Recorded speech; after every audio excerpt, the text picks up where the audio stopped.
Então, na aula passada, essas duas últimas aulas, a gente passou um tempinho mostrando, ilustrando os vértices, né? Eu acho que é importante a gente ter ideia das interações. Então, a gente mostrou no gauge unitário, né? A gente trabalhou no gauge unitário e vimos todos os acoplamentos entre os bósons de gauge entre si, entre os bósons de gauge e o setor de Higgs, e depois o setor de quarks e leptons acoplados também com os bósons de gauge com Higgs. Então, a gente na aula passada, agora, você não estava aí, mas a gente abriu uma discussão, porque nesse curso eu tinha dado uma puladinha na parte de gauge unitário e gauge renormalizável.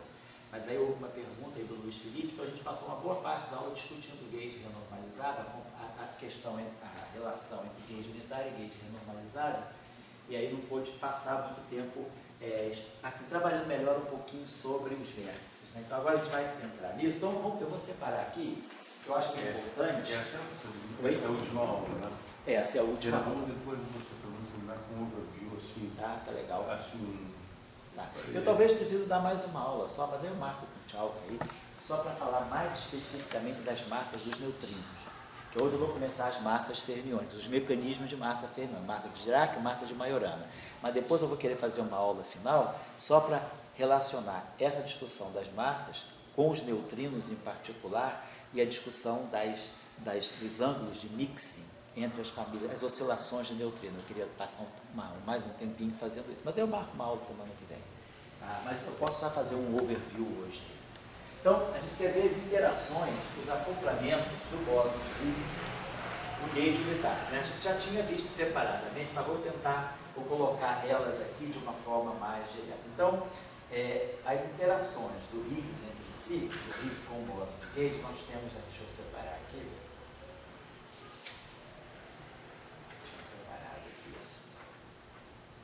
Então, nós temos, por exemplo, vamos colocar assim, o bóson de Higgs, eu vou chamar o bóson, vou representar o bóson de Higgs, como a gente tinha feito anteriormente, né, por uma linha pontilhada. Então, esse aqui é o Higgs.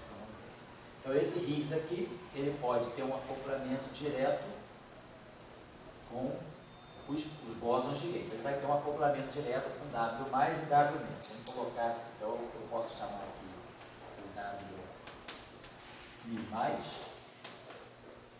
e o W mi menos. Então, o vértice é esse aqui. E aí a constante de acoplamento que vai aparecer, então esse vértice aqui, ele vai estar ligado a I, G, que é a constante de acoplamento para a massa do W, e a métrica, vamos dizer, eta min. Isso aqui é o que a gente chama de regra de Feynman, mas para nós não é importante tanto eta min. O que é importante para nós é a amplitude desse acoplamento. Quer dizer, nós estamos lembrados aí que nós já tínhamos feito a relação, eu já tinha dado para vocês, só para a gente não perder aqui as ordens de verdadeira. Deixa eu passar aqui o que eu tinha dado para vocês nas aulas anteriores. É o seguinte, nós relacionamos assim, né? Quer dizer, para nós, a carga eletromagnética ela é ligada à constante de acoplamento G do SO2 e o seno de θ Weinberg, né? Lembrando que o ângulo, esse seno de θ Weinberg, né, ele é a constante de acoplamento do 1, a constante de acoplamento do gauge associada ao campo de gauge 1, e aqui raiz quadrada de G2 mais G' ao quadrado. Então, isso aqui é o nosso seno de θ. Então, na verdade, a gente pode escrever aqui a relação entre as constantes de acoplamento de gauge, G', né, e a carga elétrica é essa aqui. Então, e depois nós temos uma outra relação aqui que nos dá isso aqui, que é a constante de Fermi. Vou pegar aqui, que é importante. A constante de Fermi, que é a medida, que é o valor que a gente sabe, a constante de Fermi ela é raiz de 2 sobre 8 G2 sobre a massa do W ao quadrado. Então, lembrando que a gente sabe quem é essa constante de Fermi. A constante de Fermi das interações fracas, né, ela é 1,17 vezes 10 a menos 5 GeV a menos 2. Essa é a massa, é a constante de Fermi. Nós sabemos a massa do W. A massa do W é aproximadamente 80 GeV. Então, a gente tira aqui a constante. Então, essa relação aqui me dá o valor de G. Eu posso ter uma estimativa direta do valor de G, quer dizer, na verdade, G está ligado à massa do W, né? A gente pode escrever esse G aqui em função da massa do W e da constante de Fermi. Aí, quem sabe G e sabe aqui a constante. E se a gente sabe G e sabe a carga elétrica, a gente sabe quem é o G'. Então, quer dizer, G, a gente pode substituir, o que a gente faz em geral, né? Quando a gente fez a formulação SO2,1, a gente começou com as constantes de acoplamento, G e G'. Depois, introduzindo a interação via neutrino, a gente conseguiu introduzir o ângulo de Weinberg. Então, o ângulo de Weinberg, que são os θW, na verdade, a gente pode tirar o ângulo de Weinberg da forma mais direta por aqui, a tangente do ângulo de Weinberg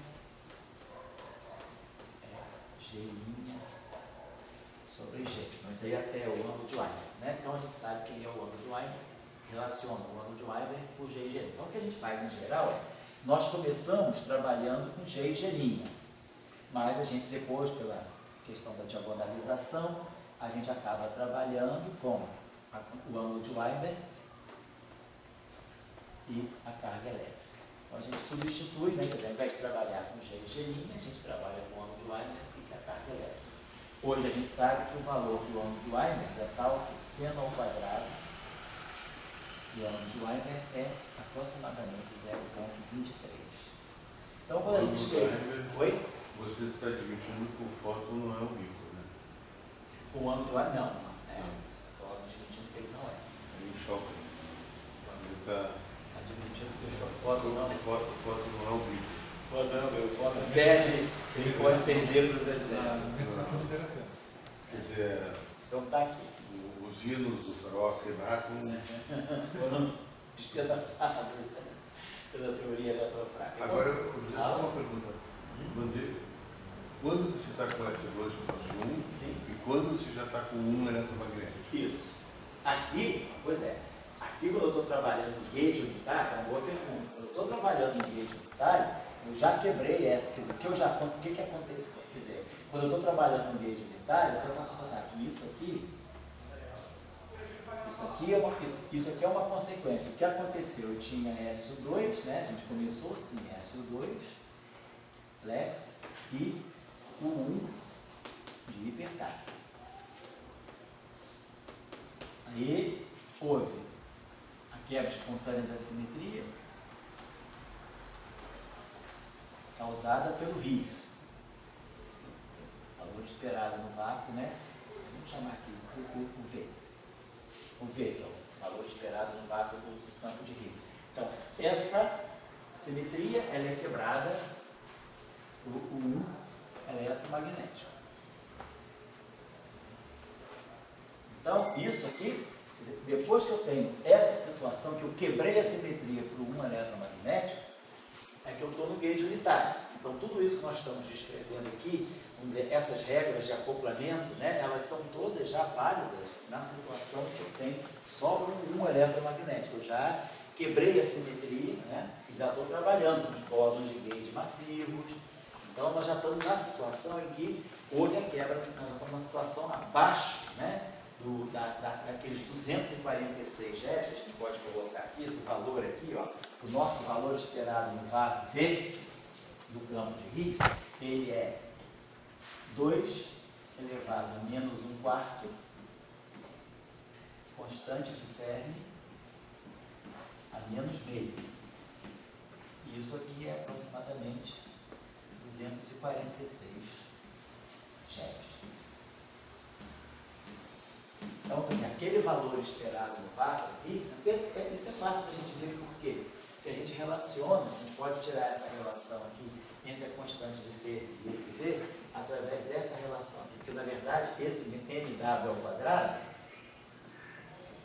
nós já tínhamos visto, é G2V2. É G2V2 sobre 2. Então, a gente já sabe quem é esse cara aqui.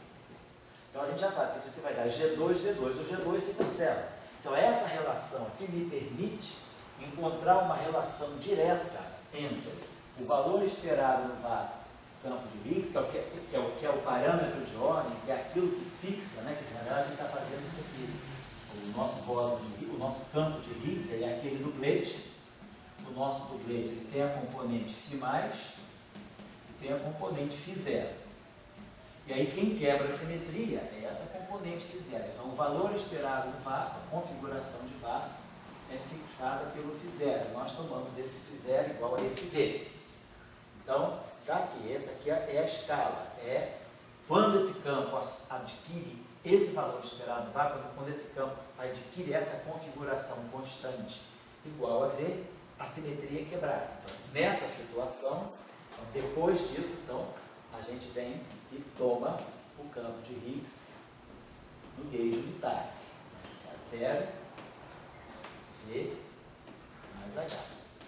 Depois que aconteceu a quebra, e aí esse valor V, ele está relacionado com a constante de Fermi dessa forma. Quer dizer, a constante de Fermi das interações fracas, que já vinha sendo medida, já tinha sido estipulada por Fermi lá em 1934, ele só não sabia que essa constante tinha uma origem mais fundamental. Para ele, essa constante era esse valor e pronto.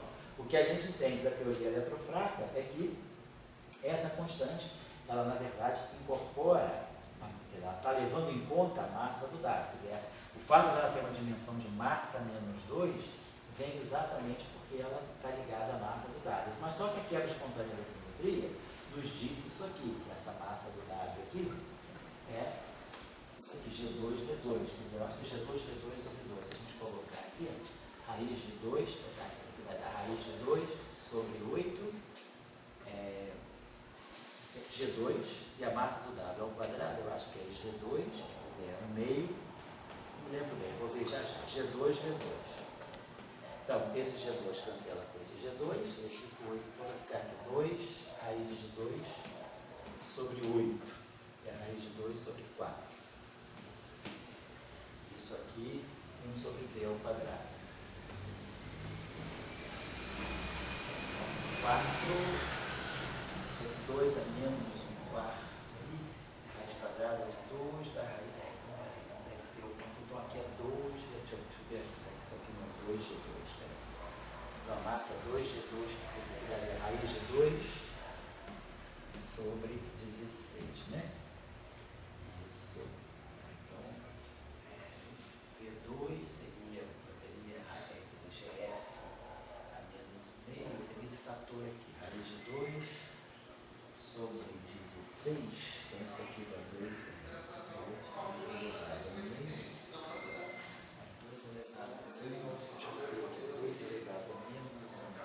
peraí, G2, V2 sobre 4, perdão. Então, deixa eu acertar isso aqui, para poder fazer a cadeia de gente.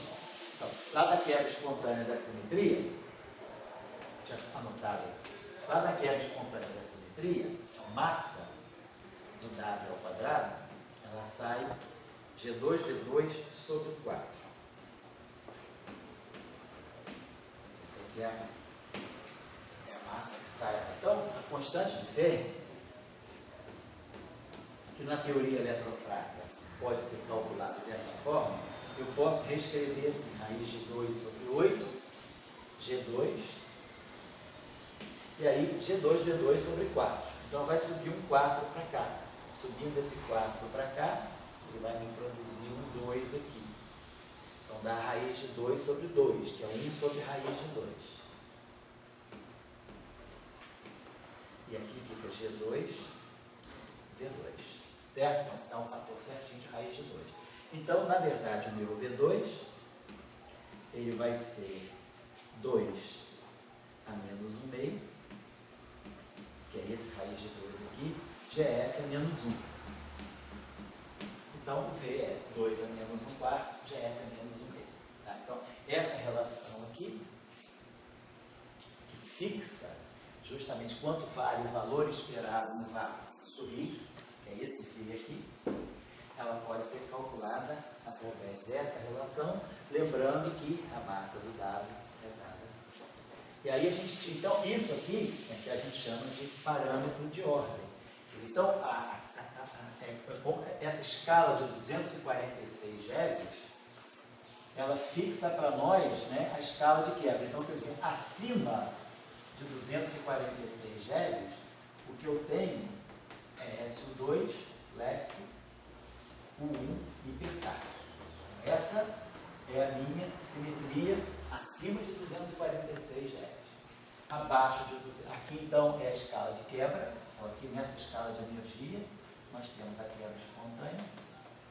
E aí, abaixo dessa escala de energia, o que a gente observa é U1 eletromagnético. Então, essa energia aqui, esse valor aqui, ele é fixado pelo V. Quer dizer, quando o Higgs é o valor, quando o Higgs assume esse valor de V igual a 246 GeV, né, é que a gente tem abaixo desse valor, abaixo dessa energia, a simetria é quebrada. Acima dessa energia, a gente tem a simetria SO2.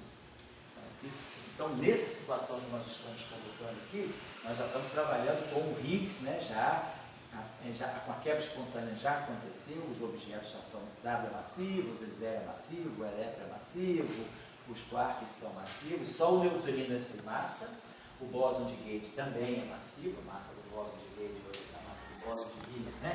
A gente tem um valor estimado para ela hoje de 125,3 GeV. A massa do W é 80 GeV e a massa do Z0 na faixa dos 91. A massa do Higgs poderia ser acima de 246? A massa do Higgs poderia ser acima de 246. Onde é que nas contas é acima de 246? Ela poderia, pelo seguinte, quer dizer, em princípio poderia, porque a massa do Higgs, isso ficou claro na aula passada, né? A massa do Higgs, ela é um parâmetro que já está no potencial. Ela independentemente da quebra, ela não é calculada pela quebra. Quem tem as massas como consequência da quebra espontânea da simetria são os leptons, os quarks e os bósons W. Quem ganha massa, ele tem a massa adquirida depois, quer dizer, abaixo da energia da quebra. Mas acima, eu poderia ter, então, aquele parâmetro de massa, né, para o bóson de Higgs e, ao mesmo tempo, não ter quebrado a simetria. O bóson de Higgs, ele já nasce massivo. Esse aqui é o problema do modelo. A massa dele, ela não é gerada, ela já está lá desde o início. Quem ganha massa com a quebra são as demais partículas, menos o bóson de Higgs. Então, eu já poderia ter uma massa do Higgs acima de 200. Então, essas massas da quebra tem que ser menor que 246. Isso, as massas da quebra que são menores do que 246. Agora, a transformação de Gage. Sim. Como é que é a transformação de Gage do W antes da queda e depois da queda? Pois é, vamos lembrar, deixa eu apagar aqui. Apagar essas coisas aqui, isso aqui já está dado.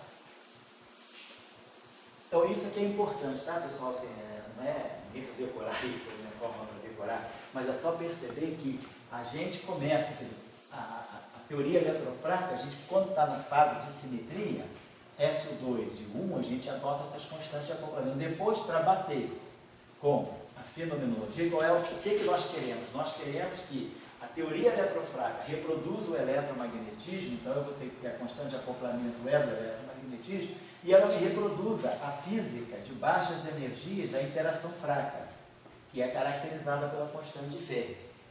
Então a gente consegue sair daqui e vir para cá. Só que em vez de trabalhar com a constante de Fermi, por uma questão, eu diria até histórica, do modelo eletrofraco, a gente acaba colocando aqui no lugar do GF o ângulo de Weinberg. Ao invés de trabalhar com GF, a gente trabalha com o ângulo de Weinberg. Então, a gente passa dessas duas constantes de acoplamento para essas duas constantes de acoplamento. A constante de acoplamento é eletromagnética e o ângulo de Weinberg ele faz o papel de uma constante de acoplamento. Aparece, tudo isso aqui aparece em função desse ângulo, né? C, G, centro de θW e o R. Então, esse ângulo de Weinberg está, na verdade, ligado, está fazendo o papel e está ligado a essas constantes de acoplamento. A gente tinha escrito aqui tangente do ângulo de Weinberg é G' sobre G. Então, o ângulo de Weinberg, na verdade, ele é uma medida da razão entre essas constantes de acoplamento. A constante de acoplamento do U1 e a constante de acoplamento do S2. Você pode escrever que o ângulo de Weinberg, né, é arco tangente, G' sobre G. Então, ele é uma medida da razão entre as constantes de acoplamento. E o E é a constante de acoplamento elétrico magnético. Só para lembrar isso. Então, a questão que o Dória está levantando.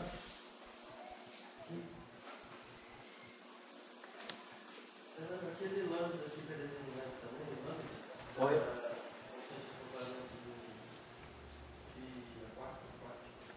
A constante de acoplamento do Zilkawas? Do Φ4. Não, pois é. O lambda também é um parâmetro. Você também pode estimar, certamente, sim. Porque aí você lembrar o seguinte, boa pergunta também, tá? Então é o seguinte, o V, a gente quando fixa o V, quer dizer, vamos lembrar que o nosso potencial de Higgs é menos o meio, só para lembrar aqui, de Φ Dagger, Φ, a gente chama aqui de, vamos dizer assim, M2, né? Eu acho que eu chamava até de Mi2. Φ Dagger, Φ, e o termo lambda do acoplamento, menos lambda sobre 4, Φ Dagger, Φ ao quadrado. Então, quando a gente minimiza esse potencial, quer dizer, a gente vai dizer, na verdade, isso aqui, na verdade, funciona como módulo de Φ ao quadrado, vamos assim, módulo de Φ ao quadrado, e isso aqui é módulo de Φ ao quadrado. Então, a gente vai querer minimizar esse potencial. Deriva aqui, então isso aqui vai ficar menos Mi2 módulo de Φ, e vou minimizar em relação ao módulo de Φ, menos lambda módulo de Φ a terceira, igual a zero. Minimizando, pegando a condição de nível, bota aqui, multiplica por menos 1. Fatora esse Φ aqui, isso aqui fica Mi2 mais lambda módulo de Φ ao quadrado, igual a zero. Então, a gente tem solução, módulo de Φ igual a zero, que é aquele máximo local, e a outra solução é módulo de Φ igual a raiz quadrada menos Mi2 sobre lambda. Muito bem. Então, isso aqui, módulo de Φ, aí o nosso Φ é Φ mais Φ0. Quem é o nosso módulo de Φ? O módulo de Φ é a raiz quadrada de Φ.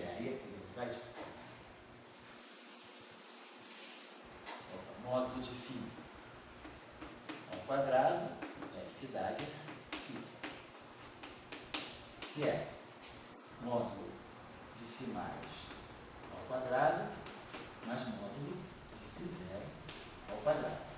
Só que nós tínhamos entendido, devido a não querer, porque nós queremos que não haja quebra da simetria de carga elétrica, então na configuração de vácuo,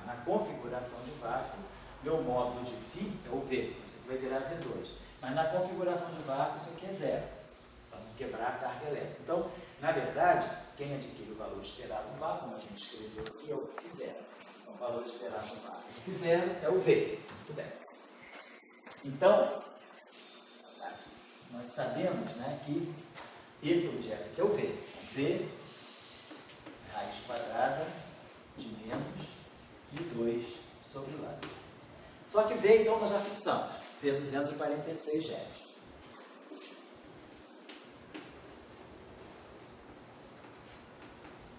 Mas aí na aula passada a gente viu que o Mi2 acaba sendo exatamente a massa do Higgs.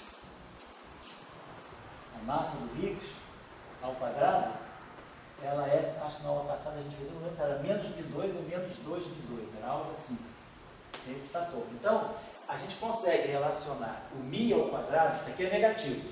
Então, se Mi2 é negativo, isso aqui é positivo, isso aqui me dá a massa do Higgs. Então, esse parâmetro que está aqui, na verdade, eu posso escrever como sendo menos a massa do Higgs ao quadrado sobre 2. Então, o meu V vai ser raiz quadrada, vou botar aqui. Então, você vai ficar, o Mi2 vai ficar menos, vai ficar mais, vai ficar massa do Higgs ao quadrado sobre 2. Sobre 2 lambda. Então, isso aqui eu conheço. Mas agora a gente sabe quem é a massa do RID.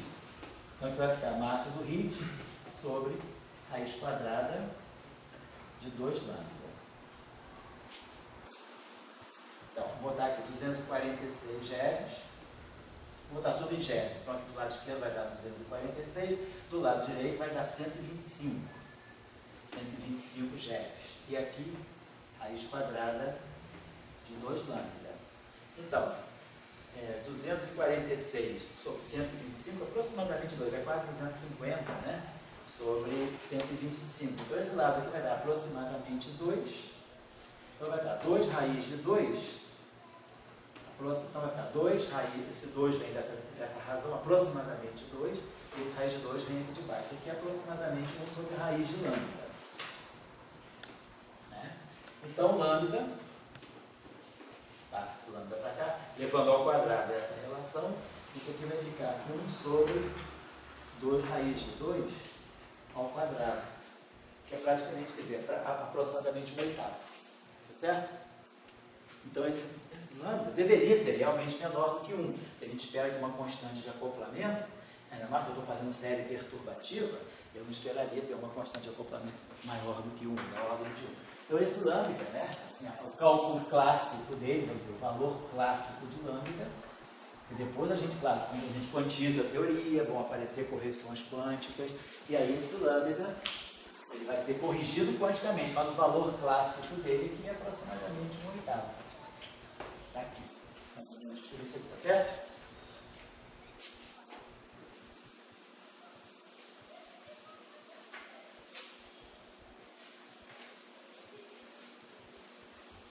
Já você vai mostrar a mudança da simetria, né? Isso. Aí agora você me perguntou. Antes, né, quando a gente tem a teoria, vamos dizer assim, antes da quebra da simetria, o que nós temos são os 3 bósons de Gauss. Quer dizer, a gente tem o W, quer dizer, como é que o W se transforma? Quer dizer, na verdade, o que eu sei é isso aqui. O BMI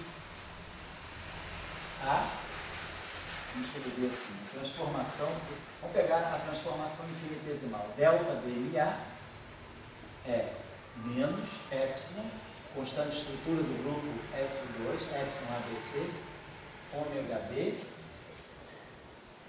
BMIC, menos BMI, ômega A. Então, essa é a transformação dos bósons de Gauss. Então, por exemplo, quem é o meu...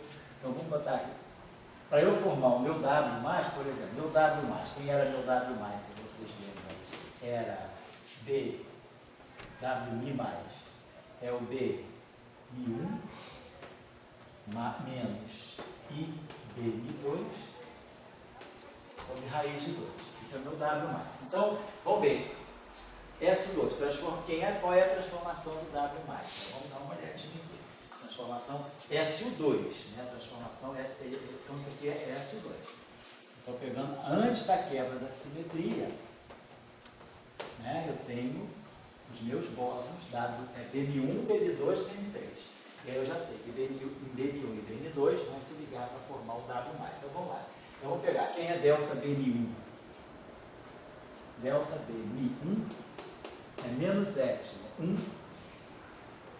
E aí eu vou ter 2, 3 e 3, 1. Então vai ficar menos epsilon 1, 2, 3, que é 1. Então menos ômega 2, BM3. E aí vai ficar mais ômega 3, BM2.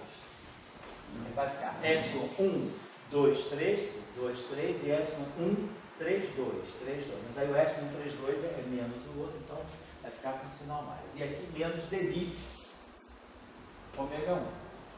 Então isso é a transformação do bóson BMI1. Se eu pegar agora a transformação do bóson BMI2, então nós vamos ter menos epsilon 2, 3, 1. Então vai ficar menos epsilon, ômega 3, BMI1. E aí o outro termo é 3, botei 3, 2, 1 e 3, 1, 2. Então vai ficar mais ômega 1, BMI2.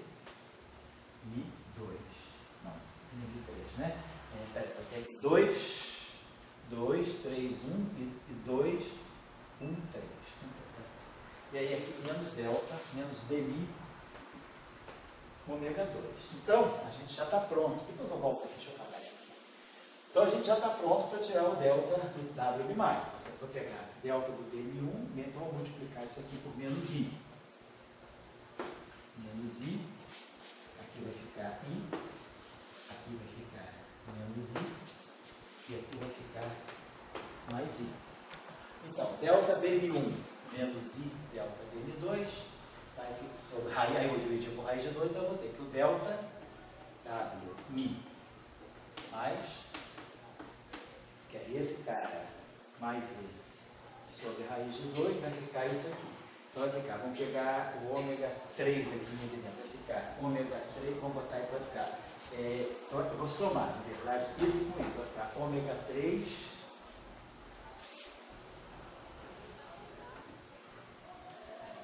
dm2 mais i dm1.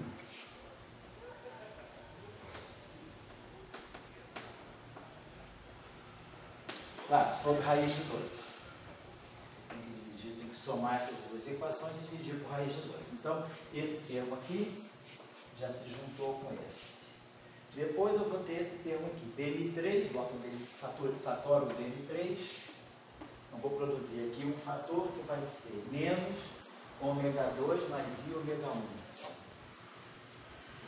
Menos ômega 2 mais i ômega 1 sobre raiz de 2. Vou colocar assim.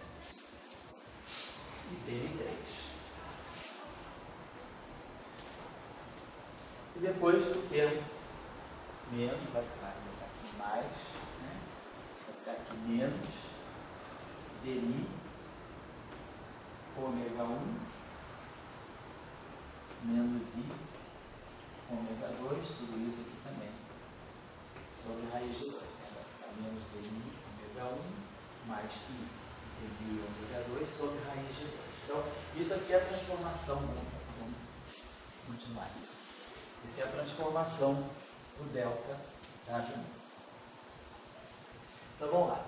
Então aqui a gente está vendo, isso aqui eu posso fatorar esse i aqui, vamos botar esse i aqui em evidência, vai ficar i ômega 3. E aí eu tiro esse i daqui e boto menos i aqui. Menos i dmi ômega 3.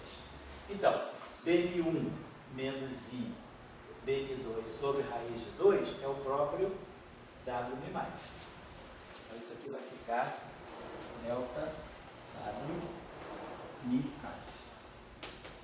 Vai ficar I ômega 3 I ômega 3 dW mais. W mi mais.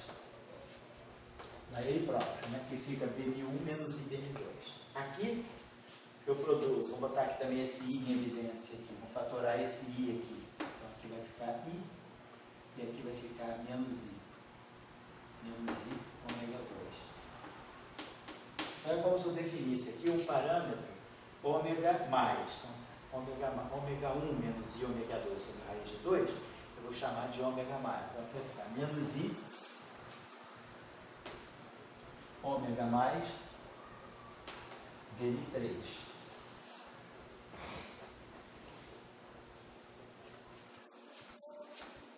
E aqui, ômega 1 menos I ômega 2, né? Sobre a raiz de 2 eu estou chamando justamente de ômega mais. Então vai ficar menos dmi ômega mais.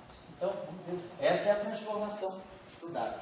E a gente começa, quer dizer, a gente faz a transformação dos Bs, mas faz as transformações de M1000 para os Bs. Mas agora a gente sabe relacionar o B com W. Claro, eu posso retirar a transformação do W-, que é a transformação do W- é só pegar o conjugado complexo disso.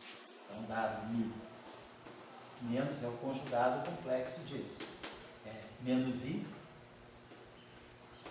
ômega 3, conjugado de W- mais ao W-. Aqui vai ficar mais I, o conjugado do ômega mais, só botar um mais aqui, vai ficar o ômega menos. O BM3 é real. E aqui vai ficar menos dmi, ômega menos. Tá? E aí, se quiser, a gente pode tirar a transformação do dm3, porque a transformação do dm3 vai ser importante depois, né? Lembrar o seguinte.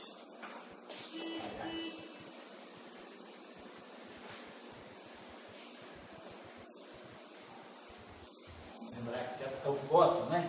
Só para a gente lembrar. Quem é o fóton para nós? Depois que a gente faz, o banco que faz a quebra da simetria, ele faz a diagonalização. Lá a gente vê quem é o fóton em função dos campos de Gauge. O fóton é cosseno do ângulo de Weinberg, YI, que é o bóson de Gauge da simetria por 1 hipercar, mais seno de θW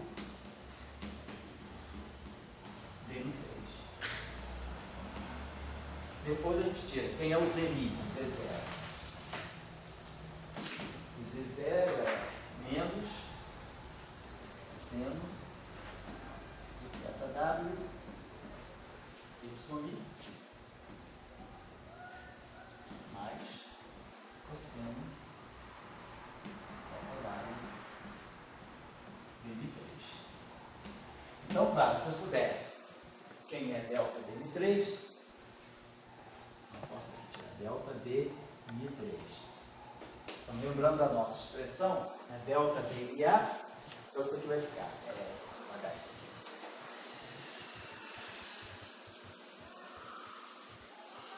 Então, delta dmi3 vai ficar menos epsilon 3 dc ômega b dmc menos dmi ômega 3. Então, onde vai ficar? Menos 3, 1, 2, vai ficar menos ômega 1 dmi 2. E aí mais ômega 2 dmi 1 menos dmi ômega 3. Então a gente pode imaginar que isso aqui deva ser, se eu pegar ômega 1 menos I ômega 2 multiplicar por dmi1, vai ser isso mesmo, menos I dmi2, vai ser isso mesmo. Então isso aqui vai ficar ômega 1 dmi1, ômega 1 dmi2, vai ter um sinal I aqui. Depois menos I ômega 2 dmi1 e esse aqui vai ter ômega 2 dmi2. Vou pegar a outra combinação, que é ômega 1 dmi2, menos I, tá? Vou pegar essa combinação. Então, esse cara aqui é ômega mais. Então, eu deveria pegar isso aqui deveria ser o dmi1. Isso aqui é neutro, isso aqui é carga zero. Então, como esse cara aqui a gente está atribuindo uma carga positiva, deveria ter carga positiva e isso aqui deveria ser carga negativa. Então, isso aqui deveria ser um dado mínimo. Vamos ver se isso aqui vai funcionar assim. E aí aqui ômega 1 mais I ômega 2. E aí aqui dmi1 menos I dmi2. Vamos fazer esse produto aqui. Esse primeiro produto aqui vai ficar ômega 1 dmi1. Aqui embaixo também vai ter um ômega 1 dmi1. Então é bom subtrair. Que ômega 1 dmi1 menos ômega 1 dmi1 dá zero. Some daqui. Depois, esse termo aqui vai produzir ômega 1 e dmi2, tá? A parte I, né? E esse cara aqui vai produzir ômega 1, vai produzir aqui mais I. Então vamos pensar que a ideia seria, se eu subtraio esse, ômega 1 dmi1, cancela o ômega 1 dmi1. Ômega 1 e dmi2, aqui fica mais ômega 1 e dmi2. Então, estou gerando esse termo. Depois os termos cruzados. Ômega 2 dmi1. Ômega 2 dmi1 vem com menos I. Ômega 2 menos I. Depois vai ter ômega 2 dmi2, vai ficar mais 1. Ômega 2 dmi2 vai dar menos 1. Então, isso aqui, a menos do fator I, dá exatamente, vamos fazer isso então. Ômega 1 dmi1 menos ômega 1 dmi1. Zerou. E ômega 1 dmi2. É esse termo aqui. Depois esse termo aqui, ômega 1 mais I ômega 1 dmi2. Então está dando um fator 2. Quando eu pegar esse cara e juntar com esse, vai dar um 2 aqui. Aí depois, quando eu pegar esse com esse, vai ficar menos I ômega 2, esse cara aqui está dando 2I. Aqui vai ficar menos I ômega 2 dele1, e aqui menos I ômega 2 dele1. Então vai produzir menos 2I ômega 2 dele1.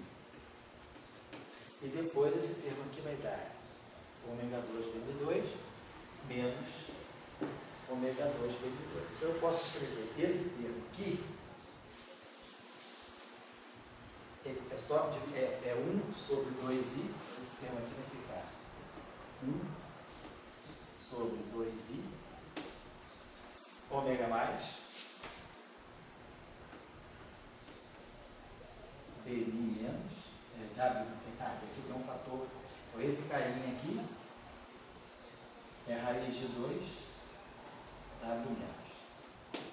E esse carinha aqui é raiz de 2, w mais. A mesma coisa aqui. Esse carinha aqui é raiz, como a gente definiu. Isso aqui é raiz de 2, ômega mais. E isso aqui é raiz de 2, ômega menos. Então, a gente vai ter esse raiz de 2 aqui, esse raiz de 2 aqui. Vai cancelar esse 2, né? Então, a gente obteve isso aqui. Então, isso aqui é para ficar. Então, raiz de 2, né? Então, é 1 sobre 2i, ômega mais, tá certo? Derimetro, então esse 2 vai cancelar. Então, vai ficar 1 sobre i, ômega mais, w, mi menos. E aí aqui vai ficar menos. Então, aqui é i. 1 sobre i é menos i. Então, isso vai ficar menos i. E aí o teu tensor mais vai aparecer com mais i. Mais i, ômega menos, w mais. Menos i, ômega 3. Certo? Então, vocês estão vendo, esse cara aqui é real. Esse cara aqui é um número complexo menos o seu conjugado complexo, que dá 2 vezes i a sua parte imaginária. Então, isso aqui é uma coisa real no final do dia e isso aqui é real. Então, a transformação, vamos dizer assim, do BN3, ela vai dessa forma. A transformação do BN3, então vai ficar menos i, vai ficar menos i, ômega mais, w menos, vou ter o menos em evidência, então menos, ômega menos, w mais.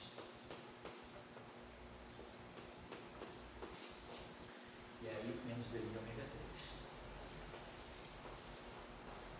Então, a gente, dessa forma, está estabelecendo as transformações SU2, os parâmetros aí. As transformações SU2 dos campos que a gente acaba...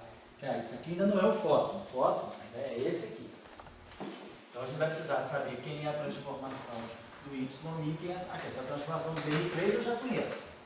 E agora é só saber quem é a transformação do YI. Mas o YI, como nós sabemos, né, é um campo de gauge abeliano. Então, a transformação dele é simplesmente aquele dmi, acho que a gente chamava aquele parâmetro de alfa. A gente chamava para ômega e o parâmetro alfa. Então, isso aqui é o...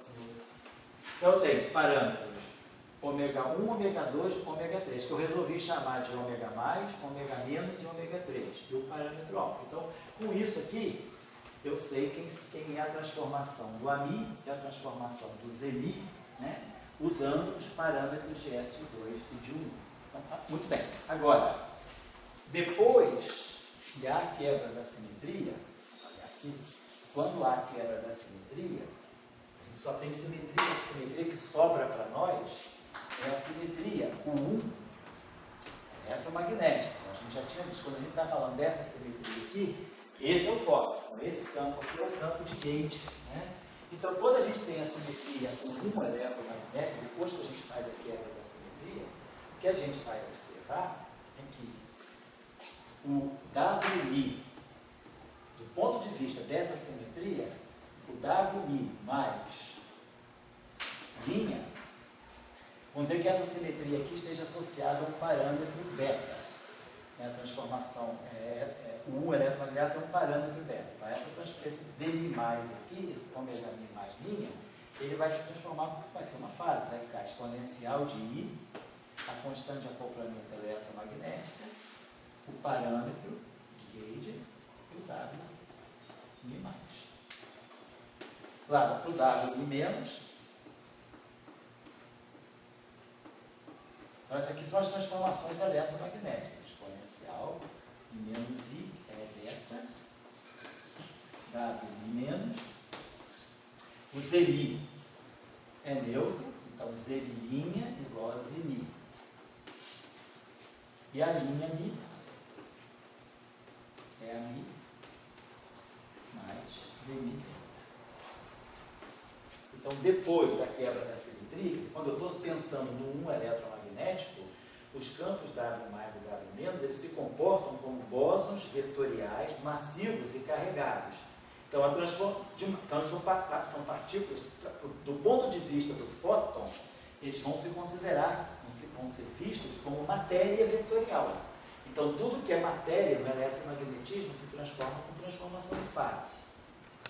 E o que é esse aqui é invariante gauge, que ele é neutro, e esse aqui é o campo de gauge. Então, quando eu vou para o 1 eletromagnético, aquelas transformações viram essas transformações. Tá? Mas aí fica para a gente assim, essa questão.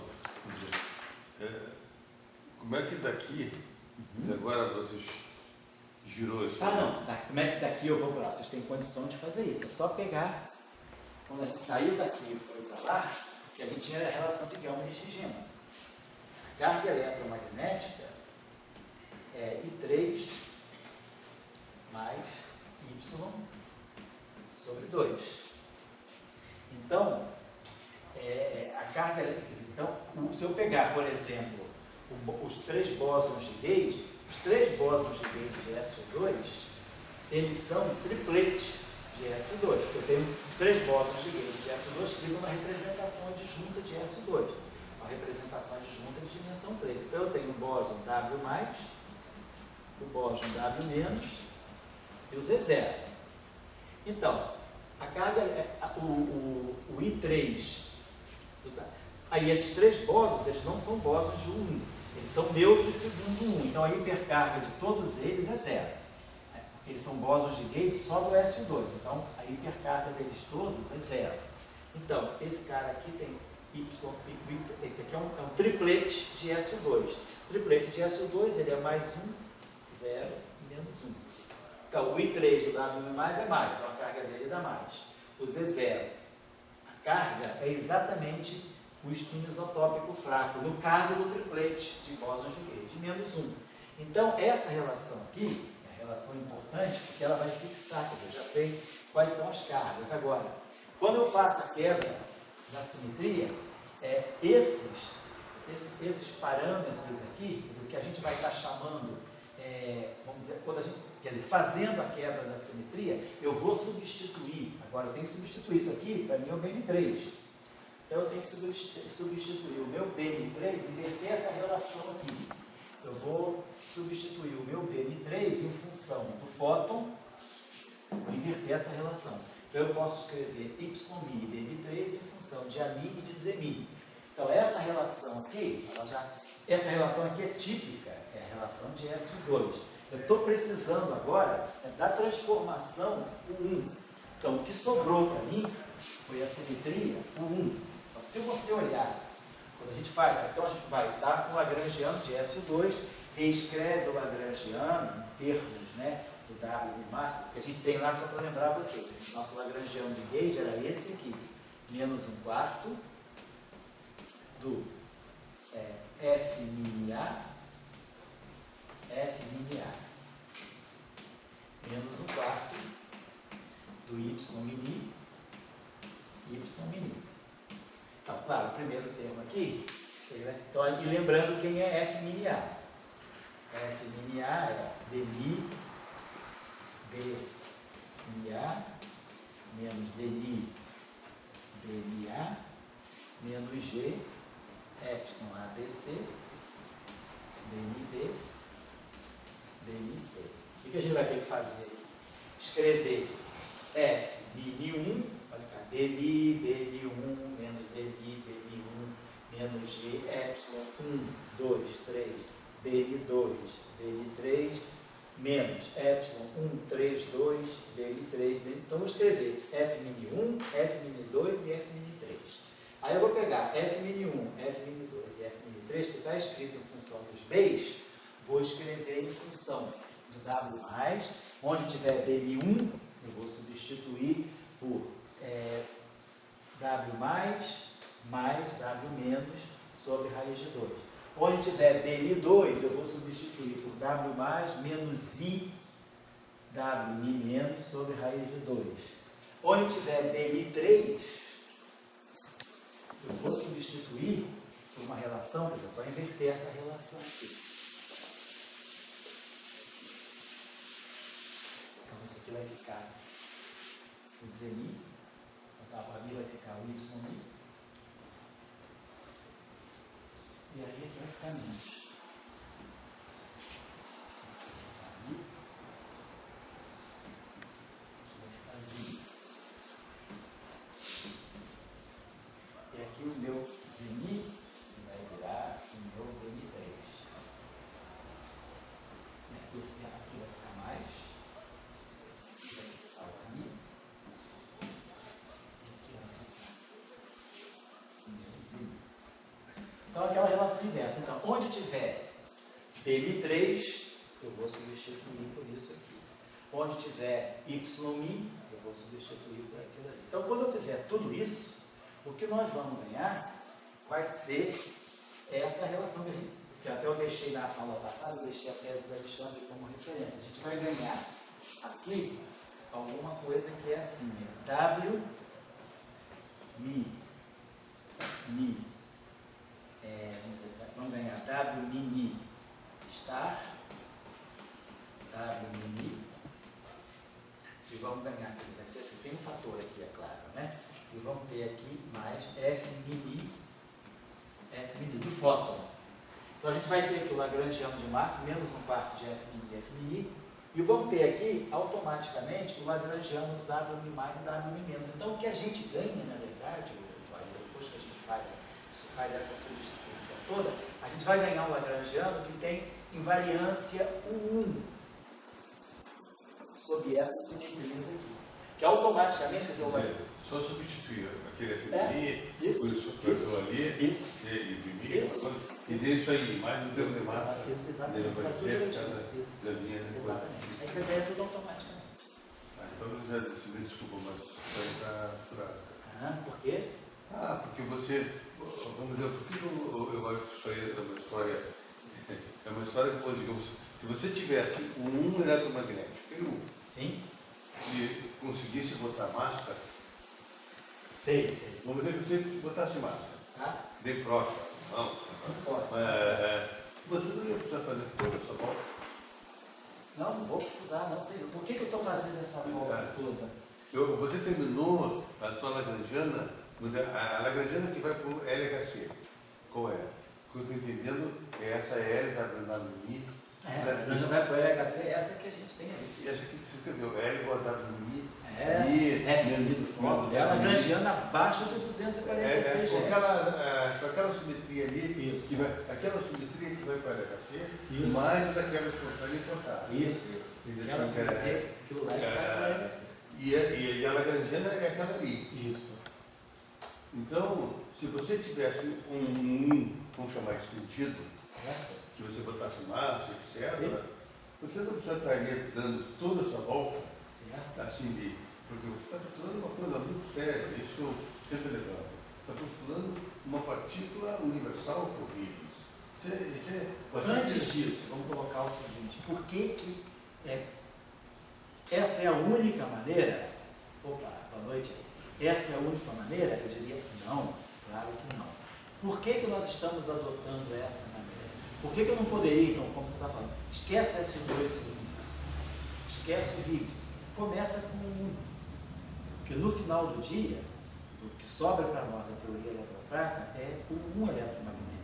Então, quando eu tenho as minhas partículas físicas, a teoria eletrofrágil, que já foram detectadas no LHC, W+, W-, Z0, até o Higgs, vamos dizer, tudo que eu tenho já está na fase do 1 eletromagnético. Então a pergunta é, eu preciso começar com S2, colocar bóson de Higgs, quebrar a simetria, para no final do dia terminar com 1 eletromagnético, ou eu poderia, já desde o início, começar com 1 eletromagnético e chegar aqui? Por que eu escolhi o primeiro caminho? Por que o desenvolvimento da física na década de 50 e 60 escolheu o caminho do SO2? Porque você não está só interessado em reproduzir o que você, a partir do 1, o que você quer. Primeiro, o mais importante de tudo, quer dizer, nessa formulação SO2, 1, é que ela nos oferece um modo bastante sistemático de você perceber que toda a física das interações fracas e toda a física do eletromagnetismo, elas podem ser derivadas de um modelo único. O que você mostra aqui é que você consegue chegar à constante de Fermi, quer dizer, você tem agora, vamos dizer assim, um modelo ou uma teoria, mas eu não chamaria nem de teoria, um modelo. Quando Fermi disse que a constante lá, mediu essa constante, ela é aproximadamente 10 a menos 5 massa do próton a menos 2, a questão é, esse valor é um valor que eu tenho assim, ele é dado pela natureza ou é um valor ao qual eu posso chegar a partir de uma teoria mais fundamental? E nós temos a constante de estrutura fina, que é a constante, né, que é a constante de acoplamento do eletromagnetismo. Então, o que a gente está dizendo aqui é o seguinte, nós temos duas interações com escalas distintas. A escala dessa interação aqui é a massa do próton. A escala dessa interação aqui, essa escala aqui já é uma escala bem mais alta. Essa interação aqui, ela tem uma escala na faixa dos MeV. E essa interação aqui, uma escala na faixa dos GeV. Então, eu tenho duas interações distintas e eu quero ver se eu consigo, ou eu trabalho com essas duas, elas são distintas, tudo bem, elas são distintas, eu vou conviver com isso e não vou me preocupar de procurar uma origem comum. Agora, se eu quiser imaginar que essas duas interações, quero ter uma ideia, será que eu consigo, de uma maneira mais fundamental, chegar à constante de Fermi? Ou eu tenho que aceitar o que a natureza me dá, ou eu consigo descobrir um mecanismo, entender um mecanismo que me gere esse valor? Então, eu estou colocando para você o seguinte, que o mérito do SO2, essa formulação eletrofrágil, não é, quer dizer, você poderia dizer, tudo que eu tenho para a teoria eletrofrágil, eu poderia começar diretamente com um eletromagnético, não preciso de SO2, se quebrar para chegar lá?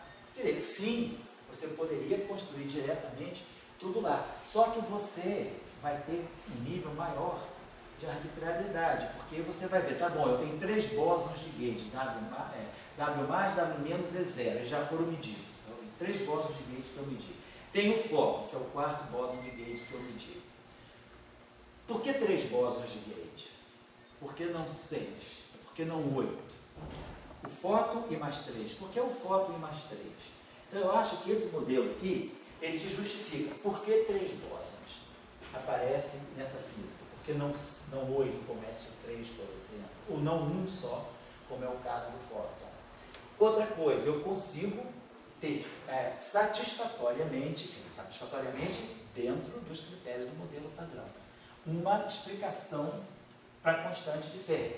Aí a gente viu aqui na aula que a gente consegue relacionar a constante de Fermi, na verdade, com o valor esperado no VAC, né? Quer dizer, com 1 sobre V2, a menos aquele fator numérico.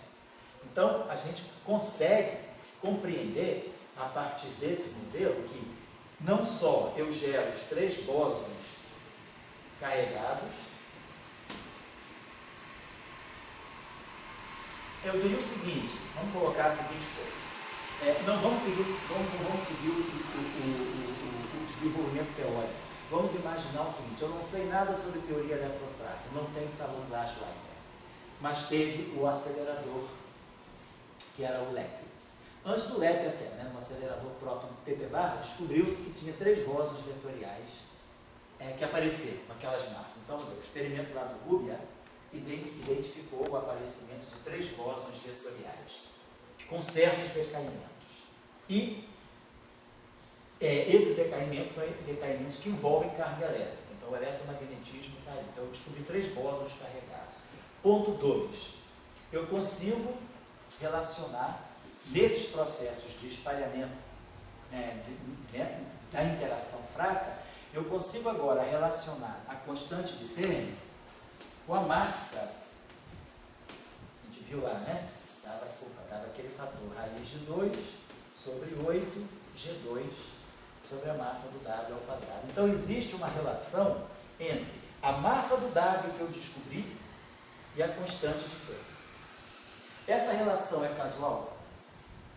Vamos dizer que eu tivesse experimentalmente chegado a essa série de resultados. Não conheço teoria eletrofraca, não conheço mecanismo de Higgs, não conheço nada. Mas eu cheguei ao laboratório, por experimentos, né, e descobri que seria muito difícil sem ter a teoria antes, obviamente, né, ninguém vai descobrir o bóson assim, se você não tem uma teoria que te indique. Mas vamos dizer que o caso fosse esse, que você, galileanamente, ligasse o teu acelerador, sem saber o que vai acontecer, e aí aparecem 3 bósons vetoriais carregados com massas que satisfazem uma certa relação.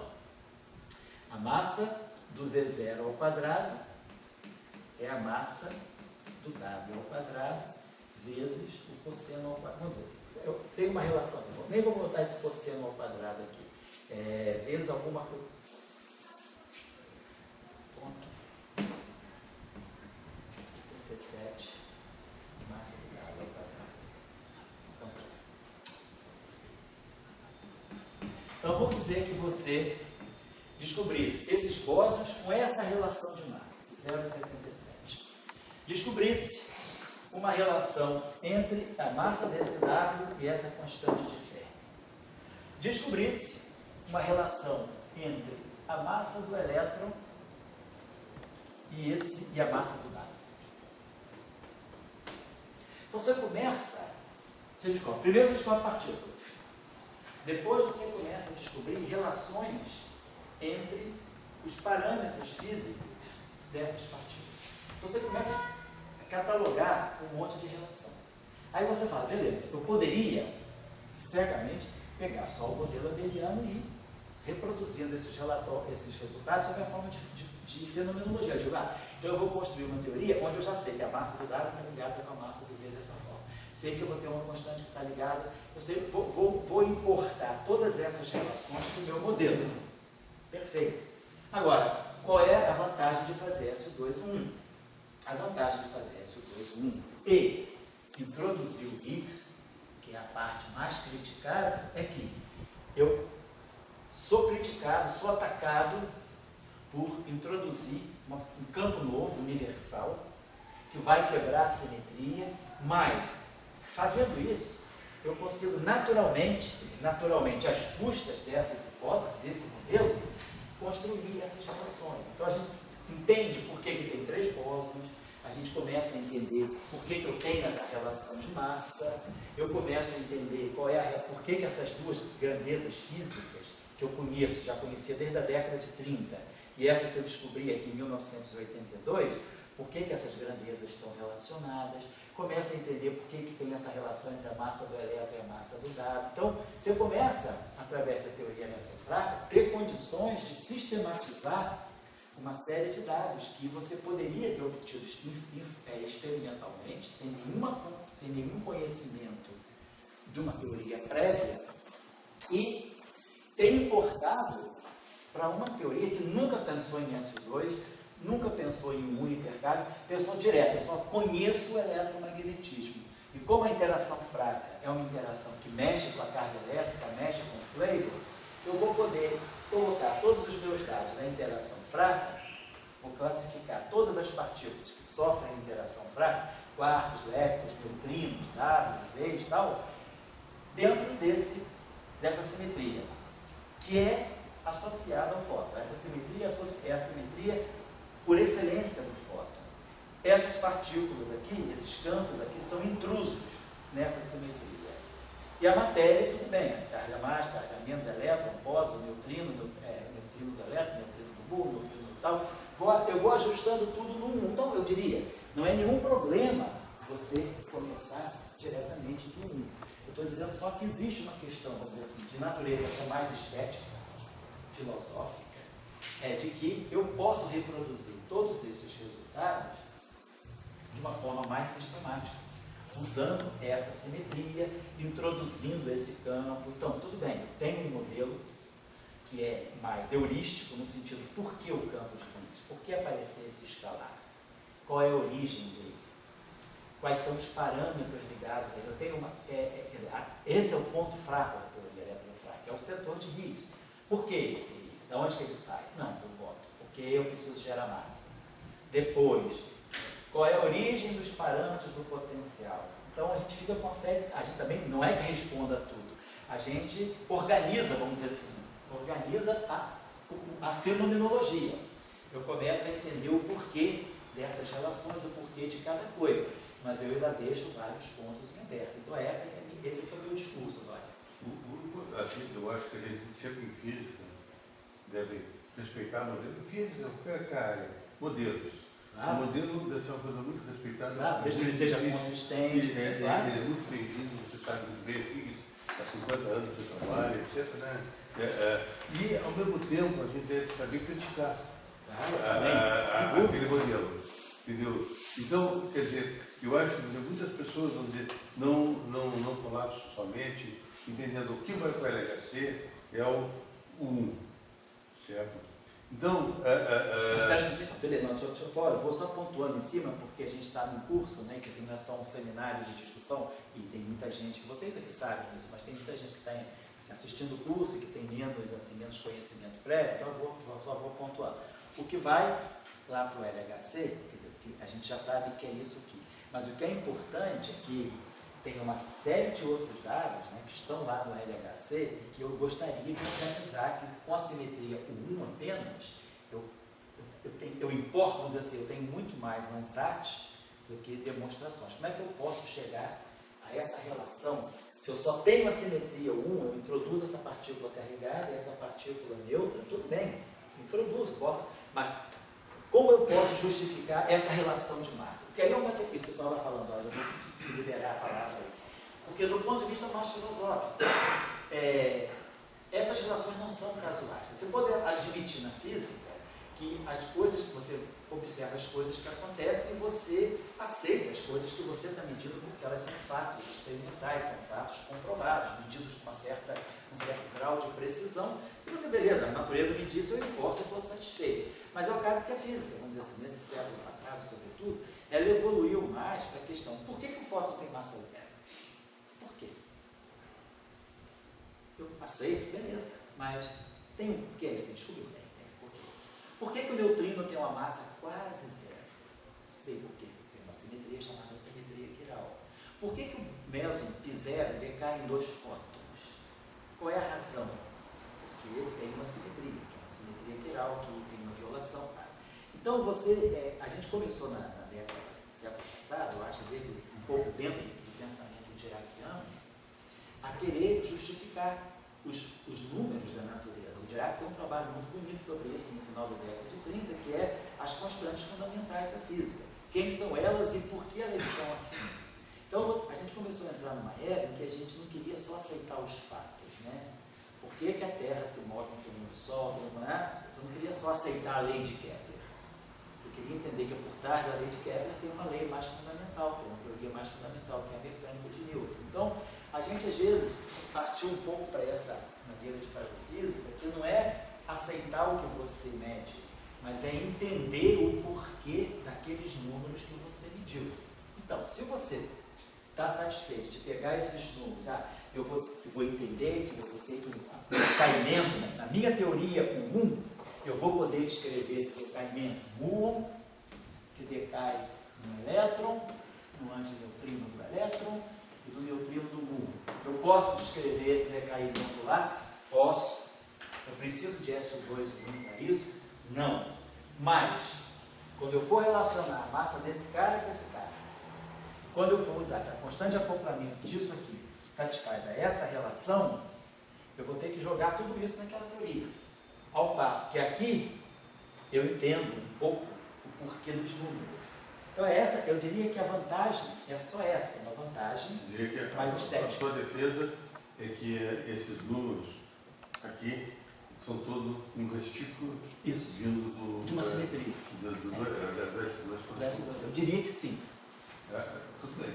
É um ponto, né? É um ponto, está discutindo, eu sou dois advogados. Vocês também, se quiserem participar, o júri pode interferir. Mas, então, a gente aqui agora está colocando uma questão importante, né, que no fundo questiona como é que a gente está fazendo física. Então, será que eu preciso ir para 10 dimensões para entender o modelo padrão? Eu já poderia entender o modelo padrão sem precisar fazer recursos a dimensões mais altas. Será que eu preciso ir para 10 dimensões para entender que a gravitação tem uma origem em comum com a camisa, por acaso, DSCFT? Será que eu preciso ir para 10 dimensões, cair para 5 para perceber isso? Ou eu posso fazer tudo isso vivendo no meu mundinho de 4 dimensões? Não posso, mas aí eu vou ter que conviver com um número muito maior de ansatz. Eu vou ter que partir de que isso é isso, não sei por quê. Por que aquele 0,77? Por que aquele raiz de 2 sobre 8? Por que 3 bósons? Então a gente começa a ter uma série de coisas que a gente quer responder. Agora vamos debater um pouco, José. Eu vou começar a dizer uma coisa. Tanto a minha experiência como físico, e aí a gente está falando assim, simplesmente para o Brasil, né? Existe um lapso que aconteceu em física. Eu vou fazer um discurso pequeno. Em 1930, você conhecia o próton, o elétron e o fóton. Quando o Dirac descobre a antimatéria, ele era um louco, porque, digamos, não tinha, para aquela época, a menor intensidade, vamos dizer que ia se encontrar não apenas antielétron, mas depois ia encontrar antifóton, antiátomo de hidrogênio, enfim, o anti tudo, encontrou, para aquele reduzido. Aliás, já que você falou do antihidrogênio, toda hora interrompo. Saiu uma notícia muito importante essa semana, não sei se vocês leram, na Nature, né? Por exemplo, o antihidrogênio, ele foi produzido mais ou menos em 2010, num laboratório, em Zurique, e ele durou 17 minutos. E a ideia do antihidrogênio é você começar a fazer experimentos com antimatéria, para ver até que ponto CPT é uma boa simetria. Então, eu vou até te passar esse tempo, vou passar para vocês, agora não tem mais e-mail domingo, mas eu vou mandar para vocês ainda antes do Natal. Esse trabalho é interessante, porque ele vai começar a estudar a interação entre a luz e o antihidrogênio. Que agora eles conseguiram fazer um experimento mais preciso com interação luz-antihidrogênio. A primeira foi a questão quando foi produzir o antihidrogênio e deixar ele estável. Não conseguiu se estabilizar por 17 minutos. E aí eles já conseguiram agora começar a fazer experimento de luz com antimatéria, com antihidrogênio, para ver até que ponto realmente CPT é uma boa simetria, ou se a gente pode começar a descobrir pequenos desvios de CPT. Então, só porque já que você falou na antimatéria, eu estou te lembrando isso, que o antihidrogênio, ele está muito imóvel, quer dizer, ele agora essa semana bombou de novo aí nas redes sociais da física, né? Mas então, eu só estou querendo dizer assim, em 1933, assim, o pessoal do mundo viu uma loucura que era a antimatéria. Em 1936, eles já tinham descoberto os mundos. Então, eles já tinham partículas, o mundo carregado, ele tinha saído daquelas mãos maxwellianas, quer dizer, para ter partículas elementares. Qual é a diferença de Maxwell ou da mecânica quântica para a teoria de campo? É a transmutação. Quer dizer, você tem uma partícula, você tem um operador que cria, que destrói, então nenhuma partícula se transmuta em massa, se transmuta em carga, se transmuta em spin. Então, aconteceu o seguinte, em 1936 já havia claro, se você fizer, o que é eletromagnetismo? A teoria da carga elétrica. Então a carga elétrica pode ir da mais para menos, da menos para mais, da zero para mais, etc. Então a carga elétrica, se você só estou concentrado não em massa, você tem 3 cargas. Então, quer dizer, em 1936, eles poderiam ter descoberto um eletromagnetismo gay. com 3 gêneros. Talvez por machismo não quiseram. Então, gay. 3 gêneros, mais 0 e menos. Tá certo. E se você tiver só com carga 0, mais e menos, você vai ter que ter 4 bósons vetoriais. Esses 3 que você tem, botou aqui, e mais o fóton. Então, se você admitir, meu postulado é um eletromagnetismo com 3 gêneros. Um eletromagnetismo com 3 gêneros exige 4 bósons vetoriais. Ponto. 1936. Por que um dos gênios da época não pensou isso? Vamos agora, é sempre importante a gente fazer uma reflexão sincrônica. Não vamos pensar em 2015, 2016, não. Vamos pensar que nós somos seres de 1936 e que nós somos bons o suficiente para estar na conferência de Solvay. Vamos estar lá naquela super conferência. 38, né? É 38, é. Quer dizer que tem Einstein, Madame Curie, Bohr, Heisenberg, e a gente está lá no meio, beleza. Por quê? Porque os imbecis não pensaram. eles não conseguiram ver o lado deles. Ou seja, não soltaram as suas próprias. Essa é a minha opinião. Tá certo. Essa é a minha opinião. E por não conseguirem Fala aí. Eu acho que você não tinha nem confiança direito de campos, direita, nem eletrodinâmica quântica, você nem sabia lidar com a parte mental, as conexões radiativas. Em 1936 seria muito cedo para alguém ser tão bom. Mas a gente pode pensar de uma maneira mais simples ainda. Imagina que a gente está no ensino médio. Como é que você poderia ter uma reflexão sobre isso? Então, o que você está falando é o seguinte: tem 3 cargas que se transformam 3 em cargas. cima. Carga mais, carga menos, carga zero. A carga se conserva, mas claro que uma carga pode se transmutar em outra, conservando a carga como um todo, sem nenhum E para problema. elas se transmutarem, elas vão ter que ter uma partícula que leva a transmutação. Por exemplo, Quantas partículas você vai ter? 4. poderia, só para ter uma ideia, né? A gente poderia. Na época mesmo, isso aqui já era uma coisa que estava deixando as pessoas, assim. Isso aqui é de 1900, né? 34, foi feito Bright Wheeler, né? Gama, que até hoje não foi medido, né? Vai ser medido agora em 2018, experimentalmente, mas isso aí já foi estudado em 34, que é o Bright Wheeler. Então, isso aí já era uma coisa interessante. Eu começo com 2 partículas de carga zero, termino com 2 partículas carregadas. Né? Quer dizer, isso aí é 34, quer dizer, o pósitron já tinha sido não só previsto, mas também descoberto. Foi previsto em 31, o Dirac descoberto em 32 por Anderson. Então, Bright Wheeler, quer dizer, o efeito Bright Wheeler aqui, né? Que é a transformação de energia em matéria, né? É esse efeito aqui que está para ser medido agora em 2018 no colisor de fótons. Muito bem. Esse efeito já poderia estar dizendo para a gente, eu estou então misturando, deixando com o caso, transformando um estado neutro no outro estado neutro, mas aparecimento de matéria e antimatéria. Por que talvez não se pensou, que já que se sabia, já se conhecia, não completamente como você falou, claro, a elerodinâmica, mas já se tinha o trabalho de Dirac de 1927, tinha o trabalho do Fermi e do Majorana de 1930, tinha o trabalho do Paulo Weisskopf de 31, tinha o trabalho de novo o trabalho do Fermi de 33, então Fermi inclusive já tinha dado um curso nos Estados Unidos, lá em Michigan, na Universidade de Ann Arbor, em 1931, Enrico Fermi foi lá, deu um curso sobre eletrodinâmica quântica, ele estava muito entusiasmado com a formulação da eletrodinâmica quântica, que Dirac tinha quantizado o campo do fóton. Então, vamos dizer, você já tinha um conhecimento rudimentar de eletrodinâmica quântica. E aí a pergunta é, por que é que não se pensou, então, que nesse mundo de 3 cargas, né, que você chama, vamos dizer, partículas gay, ou coisa assim, né? Eletromagnetismo gay. Então, tem que assumir. Tá bom. Eu estou assumindo já. Então, se a gente pensar, né, no eletromagnetismo gay, por que então eu não posso pensar que uma carga menos vai virar uma carga zero porque ela emitiu um fóton carregado? Então, quer dizer, a ideia poderia pensar, será que não? Já que a matéria